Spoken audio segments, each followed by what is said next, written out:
आज की कहानी एक ऐसी कंपनी की जो तकरीबन 150 वर्षों तक बड़े पैमाने पे यूएस में और दुनिया में अपने फील्ड में राज की, और फिर आता है बड़ी क्राइसिस और ये कंपनी बर्बाद हो जाती है, खत्म हो जाती है, कोलैप्स कर जाती है। किस कंपनी की बात कर रहा हूं मैं?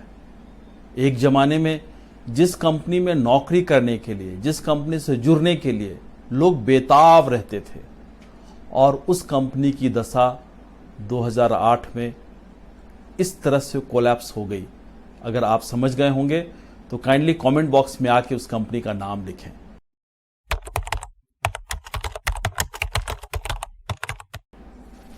नमस्कार, एक कहानी के सीरीज में फिर इस गुरुवार, इस थर्सडे को आपके सामने एक कहानी लेके आया हूं। एक कहानी जो इन्वेस्टमेंट की दुनिया से है, एक कहानी जो एक बड़े इकोनॉमी और फाइनेंस की दुनिया से है। और इस बार की कहानी थोड़ी अलग है, क्योंकि इस कहानी में मैं कोई इंडियन कंपनीज की बात नहीं कर रहा हूं। मैं आज की कहानी में बात कर रहा हूं एक इंटरनेशनल जाइंट की। एक जमाने में ये अपने फील्ड की बहुत बड़ी कंपनी हुआ करती थी। 1850 में ऑफिशियल ये कंपनी स्टार्ट हुई थी। बहुत छोटे पैमाने से स्टार्ट हुई थी और धीरे धीरे करते करते वो एक बहुत बड़ी कंपनी बनती है। उस कंपनी का नाम है लेहमैन ब्रदर्स। हर कोई जानता था उस कंपनी का नाम। इन्वेस्टमेंट बैंकिंग के क्षेत्र में निश्चित रूप से one of the best company थी यूएस की। पूरी दुनिया में उसका राज चलता था। इन्वेस्टमेंट बैंक की कभी भी बात होती थी तो कुछ गिनी चुनी नाम जब होती थी उसमें से एक लेहमैन ब्रदर्स का आता था। मगर फिर क्या हुआ? 2008 में ग्लोबल फाइनेंशियल क्राइसिस आई। इतनी बड़ी क्राइसिस जिसमें कई सारी इकोनॉमी, कई सारी चीजें बर्बाद हुई, और उस बर्बादी में सबसे बड़ी बर्बादी थी लेहमैन ब्रदर्स की। किस तरह से एक इतनी बड़ी इन्वेस्टमेंट बैंक खत्म हो गई, बर्बाद हो गई, आज उस पर चर्चा करेंगे। और साथ ही साथ इस पे भी चर्चा करेंगे कि क्यों बर्बाद हुई वो कंपनी, क्या था गलती उस कंपनी की।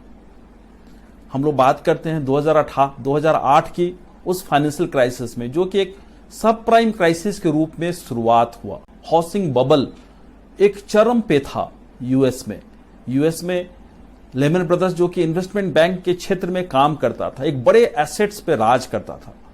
जिस वक्त वो बैंक्रप्सी के लिए फाइल किया सितंबर 2008 में, उस वक्त भी तकरीबन $700 बिलियन की उसकी एसेट्स थी। इतनी बड़ी कंपनी, मगर फिर भी वो चल नहीं पा सकती थी, क्योंकि उसको पैसे देने के लिए कोई नहीं था, और जो भी एसेट्स थी उसके पास वो तकरीबन बर्बाद हो चुकी थी। क्यों बर्बाद हो चुकी थी एसेट्स? कि उसके अधिकतर इन्वेस्टमेंट, बहुत बड़ा अपना एक पार्ट इन्वेस्टमेंट का सब प्राइम में किया था, हाउसिंग में किया था। और जिस तरह से सब प्राइम डूबा, जिस तरह से हाउसिंग डूबा यूएस में, उसका वो उदाहरण था लेहमैन ब्रदर्स।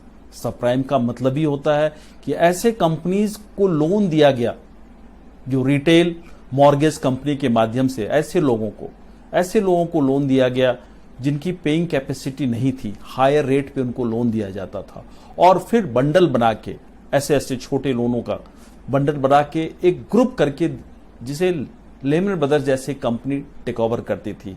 और फिर इनकी कोशिश होती थी कि इसी लोन के पैकेज को किसी दूसरे को बेच देना, और बेच के इसके बीच के मार्जिन उनकी प्रॉफिट होती थी। मगर धीरे धीरे लेहमैन ब्रदर्स इस दलदल में फंसता चला गया। उनके पास दुनिया भर के ऐसे इलिक्विड सिक्योरिटीज जमा होती चली गई, सब प्राइम सिक्योरिटीज जमा होती गई। दूसरी एक बहुत बड़ी गलती उसने और की कि उसने डायरेक्ट हाउसिंग के भी बहुत सारे सिक्योरिटीज में पैसे लगाने शुरू कर दिए थे। बहुत सारे प्रॉपर्टीज लेते चले गए थे। इंटरेस्ट रेट उस वक्त देखेंगे 2006-07 में तो यूएस में काफी कम था। जिनकी कैपेसिटी नहीं थी वो भी लोन ले लेके घर खरीदते चले जा रहे थे, रियल एस्टेट में इन्वेस्ट करते चले जा रहे थे, और इसी का फायदा उठाना चाहती थी लेहमैन ब्रदर्स। और शुरुआत के दिनों में तो ऐसा लगा भी, 2006-07 से पहले की मैं बात करूं तो ऐसा लग रहा था कि लेहमैन ब्रदर्स बहुत प्रॉफिट कमा रही है, सबकी नजर सिर्फ और सिर्फ उनकी ही तरफ थी। मगर जब ये बबल फटा, जब दिखा कि सब प्राइम में पेमेंट, जो लेंडर्स थे वो पेमेंट नहीं कर पा रहे थे और एक के बाद एक डिफॉल्ट होते चले जा रहे थे, तो फिर लेहमैन ब्रदर्स की कोशिश हुई कि किसी न किसी दूसरे कंपनीज को इन्वॉल्व किया जाए। बैंक ऑफ अमेरिका को कोशिश की गई, ऐसा रूमर है कि बैंक ऑफ अमेरिका बार्कले से काफ़ी एडवांस लेवल पे बात हुई थी कि शायद वो इस कंपनी को टेक ओवर कर लें, मगर ऐसा हो न सका। और फिर आती है गवर्नमेंट ऑफ यूएसए।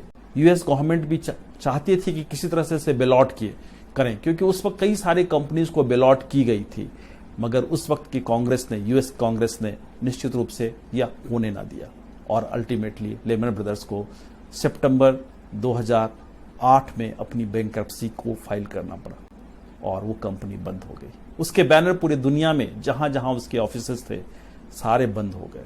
सारे इतने सारे लोग जो हाईपेड एम्प्लॉई थे उनके, हाईपेड एग्जीक्यूटिव थे उनके, सारे लोग बेरोजगार हो गए। और 2008 का वो डरावना समय, पूरी दुनिया में एक तबाही मची थी, पूरी फाइनेंशियल क्राइसिस अपने चरम पे था और उस वक्त लेमन ब्रदर्स जैसे कंपनी का डूब जाना सचमुच में एक बहुत ही डरावना था। लेमन ब्रदर्स तो बर्बाद हो ही गई। अगर इसको एनालाइज करें कि किन कारणों से बर्बाद हुई, तो अब लगता है देख के कि 3 महत्वपूर्ण कारण थे उसके बर्बाद होने के।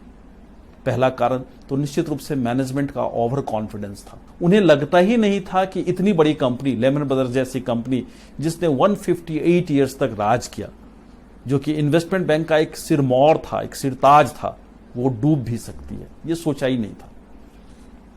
ये सबसे बड़ी वजह थी। दूसरी वजह थी कि रिस्क, जिस तरह के सिक्योरिटीज में वो रिस्क ले रहे थे, जिस तरह के वो पैसे जहां वो जा रहे थे उनके, क्योंकि उनके पास क्रेडिटर्स थे, लोग पैसे दे रहे थे, तो ऐसे जगहों पे पैसे डाले जा रहे थे और इस तरह से रिस्क ले रहे थे कि रिटर्न तो सिर्फ दिख रहा था उनको, मगर रिस्क कितना बढ़ाते जा रहे थे ये उनको पता नहीं चल रहा था।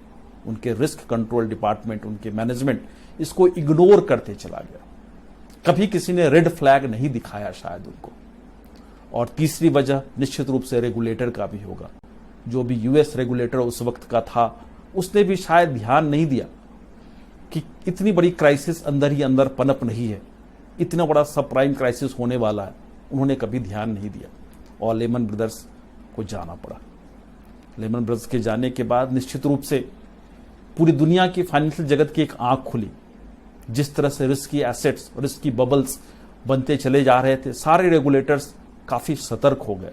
निश्चित रूप से आने वाले दिनों में हम उम्मीद करते हैं कि इसका बेनिफिट मिलेगा। यूएस ने भी अपने यहां कई सारे चेंजेस किए और जिसके कारण 2020 के कोविड क्राइसिस को भी बड़ी आसानी से ये लोग निकाल पाए, या मैं कह सकता हूं कि निकाल पा रहे हैं। ये एक लर्निंग थी। 2008 की फाइनेंशियल क्राइसिस और खासकर लेमन ब्रदर्स का जाना पूरी दुनिया के लिए एग्जाम्पल था। लेमन ब्रदर्स के जाने के बाद यूरोपियन क्राइसिस स्टार्ट हो गई। एक के बाद एक बैंक कई सारे यूरोपियन कंट्रीज में कोलैप्स होते चले गए। सचमुच में बहुत ही बड़ा और बहुत ही बुरा दिन था वो।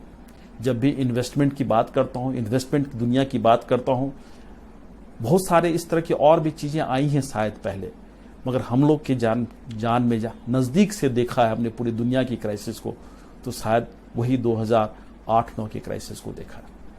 बहुत सारे लोग जब पूछते हैं क्या स्थिति था, जो खास के यंगस्टर्स हैं पूछते हैं कि ये लेमन ब्रदर्स क्यों डूब गया था, क्यों उसे संभाला ना जा सका, तो मैं यही कहता हूं कि यही 3 वजह थी। इन 3 वजहों से कंपनियां डूबती हैं। तो जब भी इन्वेस्टमेंट की दुनिया की, फाइनेंस की दुनिया की, इकोनॉमी की दुनिया की बात करते हैं, तो गेन की जब बात करते हैं तो इस तरह के एग्जाम्पल्स की भी बात करते हैं। इस तरह की कहानियां भी हैं हमारे इर्द गिर्द, हमारे दुनिया में, जहां किस तरह से एक एम्पायर भी बिखर जाता है, टूट जाता है। तो आज की कहानियों से मुझे उम्मीद है कि आपको ये सीख मिलेगी कि सब कुछ इन्वेस्टमेंट की दुनिया में हरा भरा और सुंदर ही नहीं होता है।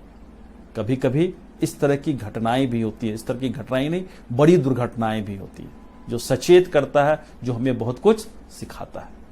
उम्मीद करता हूं कि मेरी ये कहानियां आपको पसंद आ रही होंगी और भी कुछ कहानियां अगर आप सुनने चाहते हैं किसी और कंपनी, किसी और कंट्री के बारे में, तो काइंडली बताइए। मैं उन कहानियों के बारे में रिसर्च करके आपके सामने उसे सिंप्लीफाइड ढंग से लाने की कोशिश करूंगा। Thank you very much. आप यूं ही हमारे चैनल को देखते रहिए, सब्सक्राइब करते रहिए और हमारा हौसला बढ़ाते रहिए। नमस्कार।